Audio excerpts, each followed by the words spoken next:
Hi, friends. So many of you are probably like me that you have kind of managed, I guess is a good word, managed to get through this pandemic. And many of you may have seen this in the news that March the 11th actually marked our 1 year anniversary, which is really insane to think about, of 1 year of the quarantine of when this whole pandemic started. And so I just wanted to get on here and kind of share and let me know right in the comments if you're here, because if not, I can't see if you're on. But I wanted to take a couple minutes here to just share, because I know for myself, and I've shared this throughout, and I've heard from many clients that have struggled on this, that it was a daily, practice of yoga and meditation and prayer and breath work and essential oils and Palo Santo and sage and music and kirtan. And I've shared throughout this whole process over the past year of the things that worked for me to help me get through the pandemic and to actually stay in a place of positive mental health and not to get pulled into depression or anxiety, right? So, I've shared before that in the past, I have struggled with depression and anxiety. I'm very happy to report that I no longer do, but I also struggled with insomnia as well, and that was years ago. So the reason I get on here is, again, I just want to share my personal story around the pandemic and, really being cognizant around a daily basis of a mindset, right? Of actually shifting your mindset, right? The lens that we choose to see the world through, that we have the power and we have the choice to be able to decide, what lens we see. That if we can see this pandemic actually as an awakening, right? And that's a yoga term. I'm sure you might have heard this term throughout this pandemic, that it's an opportunity for awakening. And, when you look from a spiritual teaching perspective, that everything is a lesson, right? Every opportunity, every suffering that we have, every experience that we have, it is an opportunity to transform and to learn that there's some kind of teaching or lesson in it. And this pandemic over the past year has definitely given us many, many, many opportunities. Opportunities to practice mindfulness, opportunities to practice yoga, opportunities to practice many coping skills, opportunities to practice emotional resilience, stress resilience.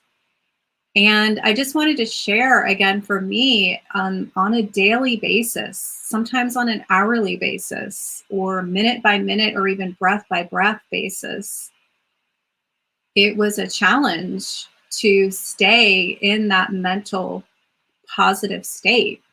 And so I continue to stay in that state of visualizing the good part of this pandemic, to be able to take it as a lesson and to be able to transform through it, right? To actually know that we can choose to actually be stronger at the other end of this pandemic. We can make that choice. So, as a global collective consciousness, we have been in this state of trauma over the past year. And I've shared this throughout the year where I've gotten on different videos that if you are an empath, or if you are emotionally sensitive, or if you are sensitive to energy, that you may feel this collective consciousness. And I know there's been times over the past year where I've had anxiety, or I've had different things come up where I knew it wasn't coming from me. So again, I just wanted to take a moment to share. I'm hoping for a lot of us that we're starting to transition out of this now that the vaccines and these different things are happening, that things are kind of hopefully going on an uphill trajectory. But I wanted to take a moment to share that with you, and to know that I'm also going to share what I've been doing with clients and students in our group training on Wednesday, March the 31st. So it will be at 12 noon Eastern time. And this is open to beginner to dedicated meditation and yoga students. This is open to really anyone. This is open to moms. This is open to yoga teachers that want to learn something for their own practice, or they want to be able to share this with students, that they want to be able to take their teaching off the mat, right? So beyond the asana practice, and actually be able to teach yoga psychology and stress resilient skills to their clients, or coach them through this process, because we are all still in this process of digesting and processing emotions, right? Some of us, it's grief, some it's sadness, some it's frustration. Lots of emotion that have come up through this process. So it's also open to, if you're a wellness coach and you might want to integrate yoga psychology into your practice. It's open to soul-centered entrepreneurs. Again, really this is for everyone, because I'm basically going to take what I normally teach in our 5-day masterclass series. I'm going to take pieces of that and put it into this 1-hour masterclass instead of taking 5 hours, like some of the challenges and masterclass series that we ran last year. So at some point we might run another 5-day or 3-day type of masterclass, but for right now, for this month, we're focusing on this 1-hour masterclass series. So if you do register, you will get all the information to be able to attend. It's free. And if you attend live, you actually will get 2 bonuses. So yeah, it's super exciting. So again, I am just here in service, as we've been through this entire pandemic. And we are just, again, super excited and grateful to be here, to be able to share all the things that we've learned through the pandemic, and with the clients and the students that I've worked with through this whole pandemic last year in our mastermind group and with private clients. And I'm now sharing that with you. Okay. So today we actually covered the Bliss body, which is the 5th layer of koshas in our mastermind group.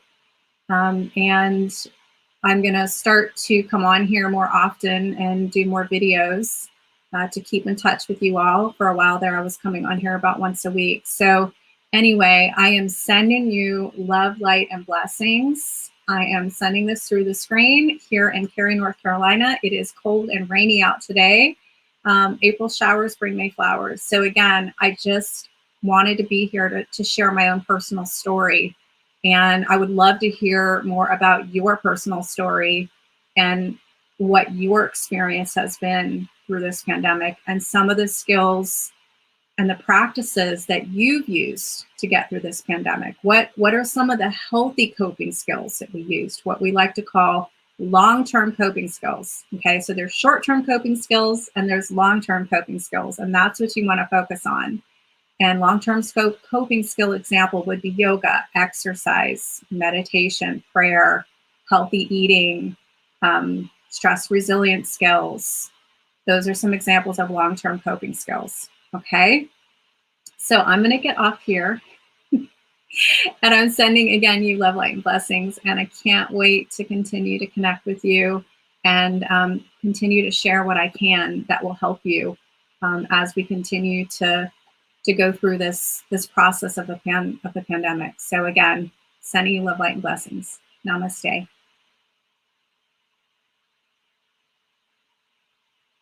Here, you guys.